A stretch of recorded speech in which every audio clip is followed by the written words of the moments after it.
Do you realize that you are in and a part of a very distinct minority of people? In many ways, you're weird, kind of odd, actually fanatical, actually. And that may be true in lots of regards. I mean, when we think about ourselves, we may be odd in lots of different ways, but I have one particular way that we are odd that I want to talk with you tonight, and that has to do with your religious faith, and specifically with your belief that Jesus Christ is the only begotten Son of God. In the world today, they are now telling us that we have surpassed the 8 billion mark in the number of people that live on planet Earth. Of those 8 billion people who live on planet Earth, they tell us that only approximately 33%, one-third, right in the range of one-third of people on planet Earth claim Christianity as their religion. Now, even a smaller percentage than that, only about 10% of those who claim Christianity as their religion actually practice it, go to church, if you will, with any regularity whatsoever. And we're not saying that they're true New Testament Christians by any stretch of the imagination, but only about a third of the world's population even claims to believe in Jesus, much less put into practice that faith in their daily lives. So, as I said, you are in a distinct minority. You're really out there. You're weird. You're fanatically odd in regards to your faith in Jesus Christ. So you believe in Jesus Christ. And you act upon that faith in Jesus Christ. Let me ask you, why do you do that? Most of the people in the world don't believe what you believe. Why do you believe in Jesus Christ? Are you ready to explain your faith in Jesus? In the text that Richard read for us just a few minutes ago in 1 Peter chapter 3, especially at verse 15, it says, "Be ready always to give an answer to every man that asks you a reason of the hope that is in you with meekness and fear."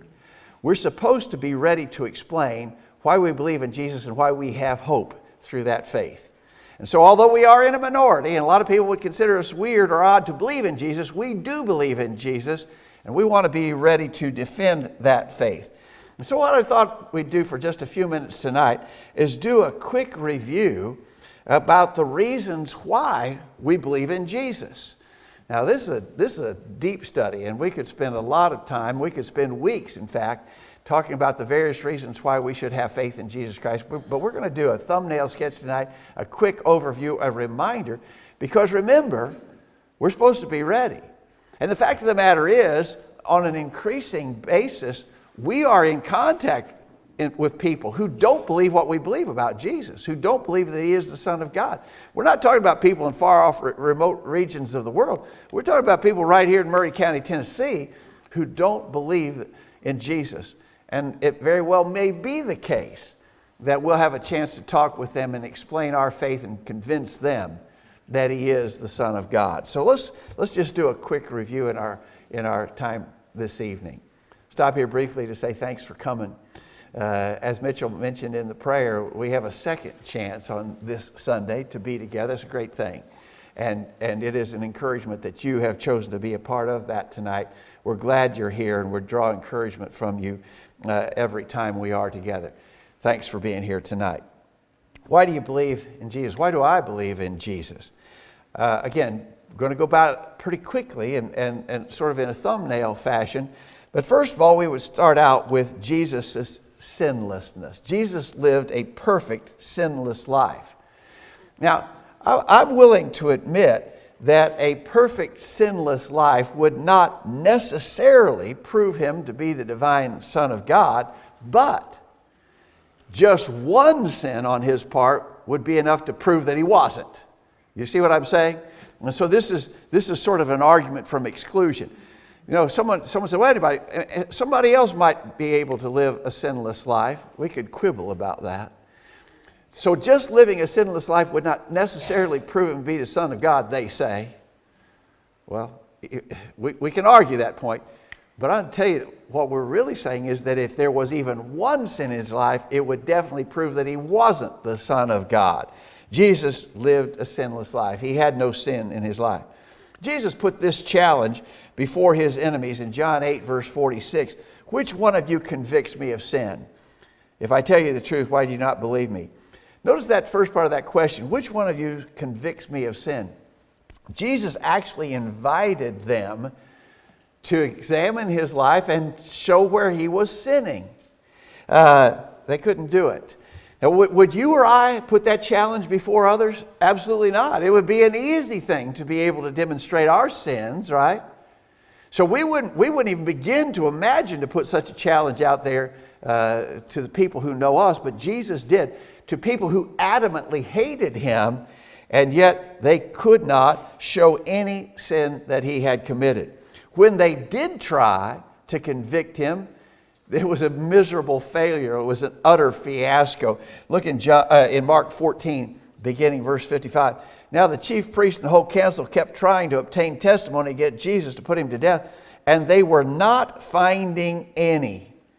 For many were giving false testimony against him, but their testimony was, notice, their testimony was not consistent. So they brought a bunch of liars and false witnesses forward, and they were doing such a bad job, they were even contradicting one another. Some stood up, began to give false testimony saying against him, we heard him say, I will destroy this temple made with hands, and in 3 days I will build another made without hands. Not even in this respect was their testimony consistent. And so when they were very, very determined to be able to show that he was a sinful man, they couldn't do it. And even the lying false witnesses they brought forward were so miserable at their job, they actually contradicted one another. Pilate, when Jesus was on trial before Pilate 3 times, now Pilate himself was not an honorable man. There's no imagining that Pilate was such a wonderful and honorable man. But he was the judge in this case. And 3 times the judge said, this man is innocent. In Luke 23 verse 4, then said Pilate to the chief priests and the people, I find no fault in this man. Later in that chapter, verse 14, Pilate said to them, you have brought this man unto me as one that perverteth the people, and behold, having examined him before you, have found no fault in this man touching those things whereof ye accuse him. In verse 21, same chapter, Luke 23, they cried, saying, crucify him, crucify him. And Pilate said to them the 3rd time, why, what evil hath he done? I have found no cause of death in him. I will therefore chastise him and let him go. Pretty interesting that the judge in this trial 3 times expressed the innocence of Jesus.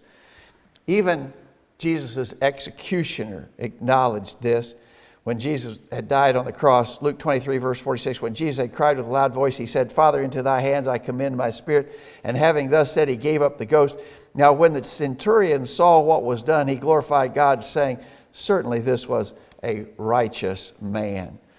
Well, we could say more about that, but you would have to agree that his sinlessness is an indicator. Now, I want to repeat the premise we said earlier. Someone could say, well, a sinless life wouldn't necessarily prove him to be the Son of God. I think it would, but even if you grant that, what we are saying is that even if you could demonstrate even just one sin, you would definitely prove he wasn't the Son of God, and Jesus had no sin in his life. Another of the reasons why we believe in Jesus is because of fulfilled prophecy. There's something like a little over 300 distinct prophecies in the Old Testament about the Messiah who was to come. And Jesus, of course, perfectly fulfilled all of those prophecies that were made in the Old Testament. Many of those prophecies, well, all of the prophecies were at a minimum, hundreds of years old. Some of them more older than that. And Jesus fulfilled all of those prophecies. Again, we couldn't even begin to touch the hem of the garment in this regard, but let me give you just a real quick sampling of the kind of prophecies that were made about Jesus in the Old Testament. Notice, first of all, that he would be of the lineage of Abraham and King David. He would be born at Bethlehem, born of a virgin, valued at 30 pieces of silver. He would be silent at his trial. He would be crucified. He'd be executed as a criminal, but buried as a rich man. He would be resurrected. Now, here's the interesting thing about these prophecies.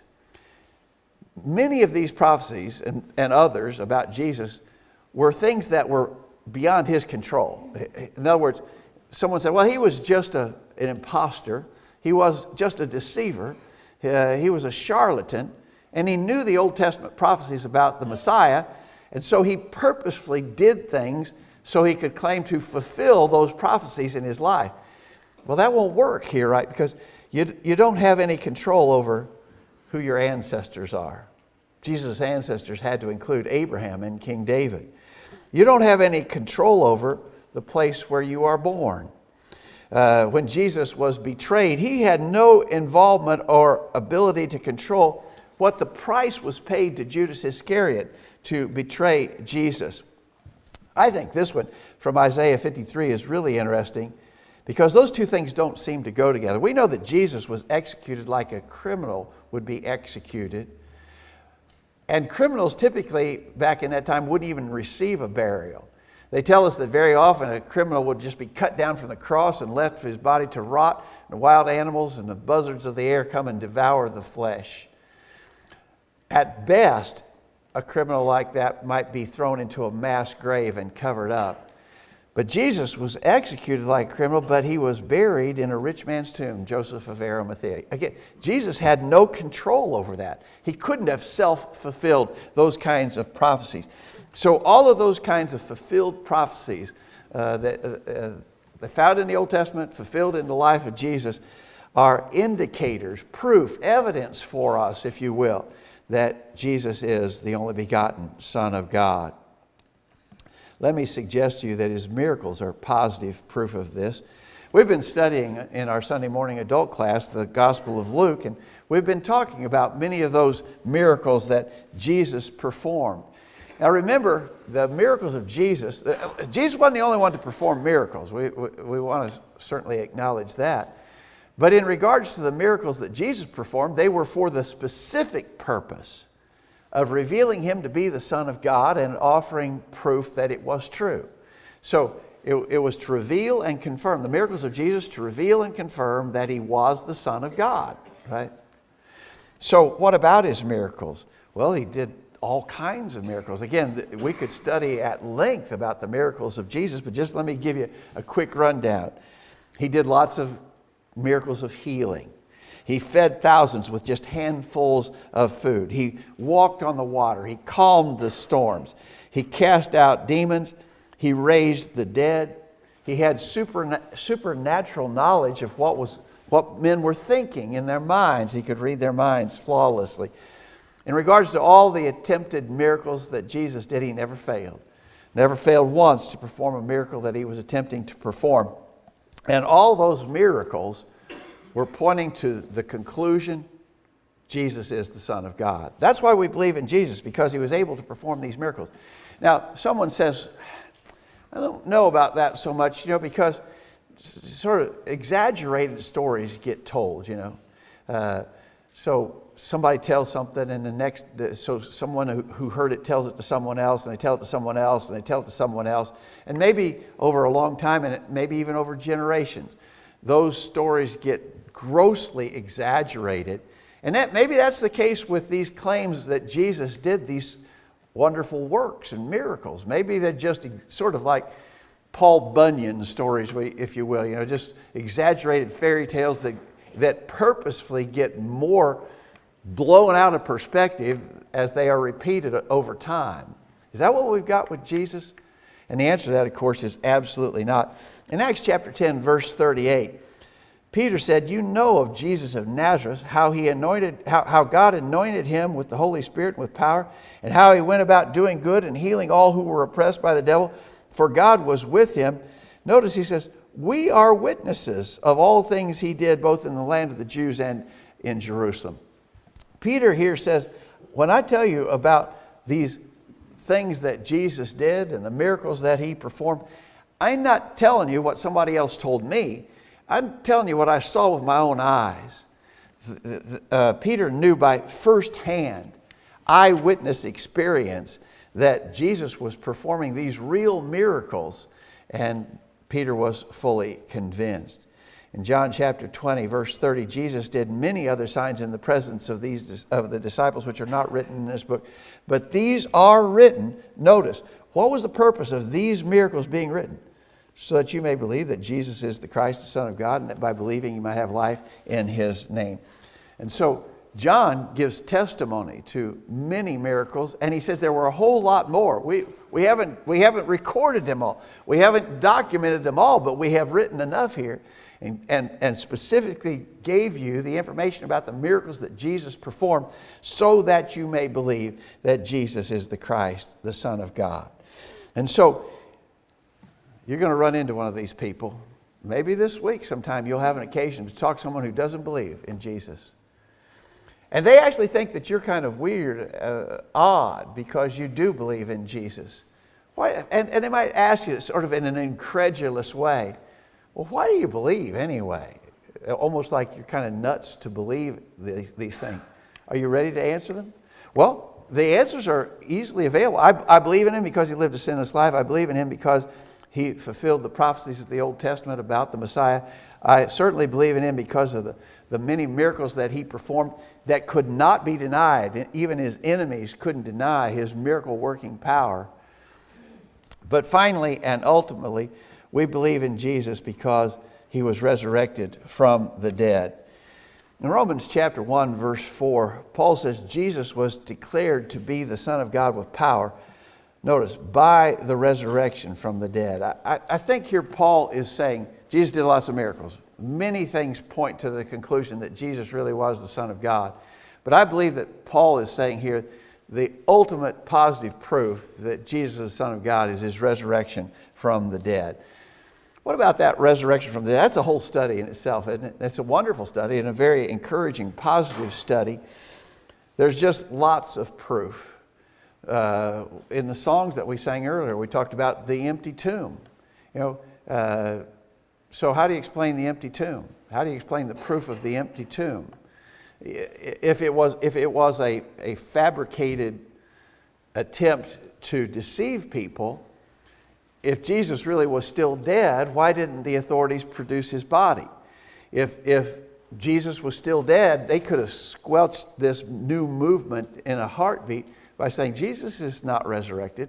We have His body. Here's His rotten corpse right here. They never did that. They couldn't do that. They never were able to prove by evidence that the resurrection hadn't occurred. But I'm going to tell you, and I've told you this many times in the past, to me, the most powerful proof that Jesus was resurrected from the dead has to do with the changed lives of those who were closest to Him. Now, we remember very well that in the Garden of Gethsemane, when they came to arrest Jesus, the disciples scattered. They were afraid. It'd be very, very appropriate to refer to them as cowardly deserters at that point in time. We know more about Peter than the rest, but all the others forsook Him as well. The Apostle John probably stayed closer than any of the others, but we know very much about the vocal denial that Peter made, that he even swore and cursed and said, I don't know that man. And so, again, I think a fitting description of the apostles when Jesus was arrested, when He was put on trial leading up to His crucifixion, cowardly deserters. Now, when I say that, I'm not saying that I would have been any better than they were. I mean, this was life and death kind of circumstance. They were certainly afraid. They had put a lot of confidence in Jesus. Now they're seeing Jesus treated this way. If they could do this to Jesus, what can they do to me? It would have been a horribly terrifying environment to be in. I'm not saying I would have handled it any better than they did. But what we are saying is that they deserted Him and they were afraid. They were cowards. But not too long later, just a few weeks later, they were preaching about Jesus before a hostile council of the Jews. The same council of Jews that had caused Jesus to be crucified called the apostles and said, what are you doing preaching about Jesus? Why are you trying to pin his death on us? And they didn't back down, and they never backed down. And history tells us that perhaps all of the apostles, with the exception of the apostle John, died martyrs' deaths for the cause of Christ. Now think about that. What would change these men from being cowardly deserters to men who say, you can treat us any way you want, But we have got to continue to preach about the resurrected Jesus. We saw him with our own eyes. We touched him with our own hands. We know that he was resurrected from the dead. They would not do that if it wasn't true. And always to me, the changed lives of the apostles is the most powerful proof that Jesus really was resurrected from the dead. Let me do this exercise with you, and we've done this before, but think about it this way. So a day or so after Jesus crucified on the cross, maybe 2 or 3, 4 days later, the apostles get together, and they kind of all down in the dumps, and they don't know what to do next. And maybe Peter stands up and said, I got an idea, guys. Think about this. Here's a possibility. Now, Jesus is dead. We all know he's dead. He's not coming back. We know that. But let's say that we saw him. Let's say that he did come back from the dead and we saw him. You know what? I think, guys, maybe we could get rich on this scheme. We know it's not true, but we could probably deceive some people into believing. And maybe if we deceived them, we get famous and maybe we get rich by telling this story. Not true, a story not true, but let's tell it and see if we can't capitalize on the situation. So the other apostles think for a minute and say, okay, let's try it. We'll try it, see if it works. And so they start telling a lie. They know it's a lie about Jesus being resurrected, but they're going to try to tell it. They're going to try to sell this story. But instead of getting rich and famous, what they start getting is beaten and thrown in jail, and some of them start getting killed. How long do you think they're going to keep telling that story when they know it's not true? I think there'd be an emergency meeting called pretty quickly, and they'd say, Peter, that idea you had, that's a bad idea. That's crazy, man. It's not working. We're out of here. We quit. Wouldn't that have happened? Surely that would have happened. But they never did that. They never quit. Under intense, brutal persecution, they never quit telling the story that Jesus was resurrected from the dead. As I said, to me, that's got to be the most powerful proof that Jesus really was resurrected. And there's a whole lot of other things, a whole study about the resurrection of Jesus that we could engage and probably will again at some point in the future. But I really believe that Paul here is saying the resurrection from the dead is the ultimate proof that Jesus is the Son of God. So, sinless life, filled prophecy, miracles, and resurrection. That's not hard, is it? That's a quick overview about reasons why we should believe in Jesus.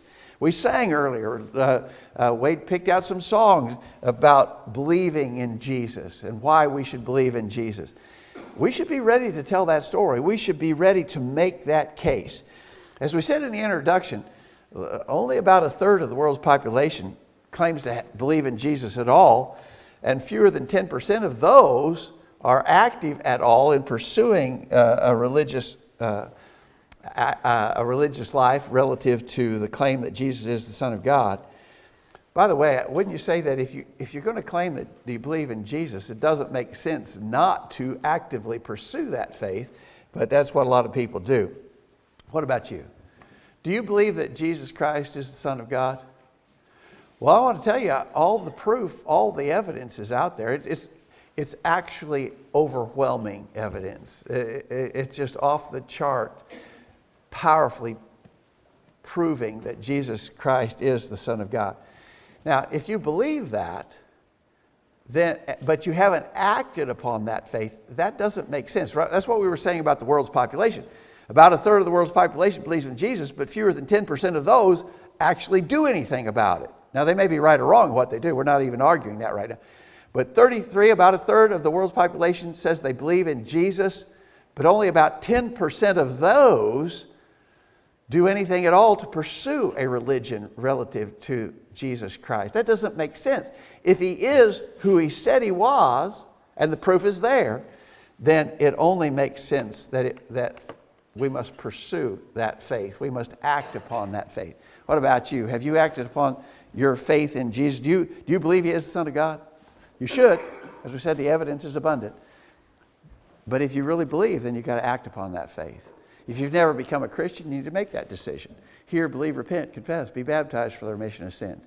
If you're a Christian already, you have taken those initial steps in responding to Jesus, demonstrating your faith by your initial obedience to the gospel. But you've got to keep that up. If he is the Son of God, then that's a life-changing acknowledgement. That is a life-changing truth. If he is the Son of God, then every day of your life should be regulated by that faith in Jesus. If you're a Christian and you haven't maintained faith in Jesus, come back to him in repentance, confession, and prayer. If we can help, let us know while we stand and sing this song.